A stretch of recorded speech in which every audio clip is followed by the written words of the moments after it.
Oke guys, welcome back to my channel. Langsung dapat orderan, segera delivery. Suruh bawa kulkas guys, gokil gak? Ya, gue udah chat si customernya. Gue bilang kalau untuk bisa sih bisa aja bawa kulkas satu pintu. Cuman untuk resiko kerusakan segala macam ya di luar dari kapasitas gue sih. Customernya juga oke, gak ada masalah. Oke guys, langsung aja kita menuju lokasi.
Barang udah gua ambil nih guys, kulkas satu pintu guys.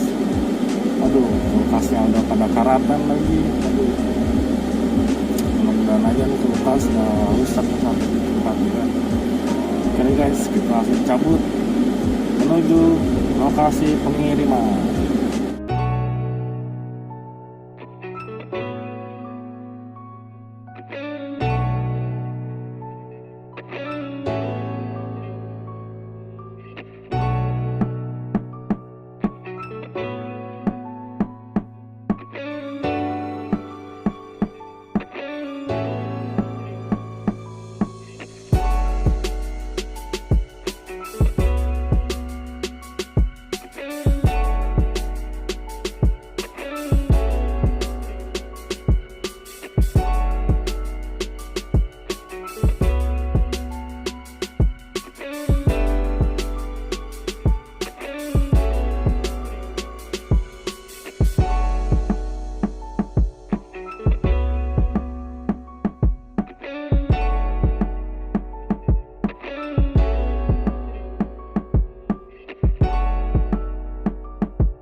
Oke guys, sampai di sini aja vlog gue. Jangan lupa like, subscribe, dan komennya guys.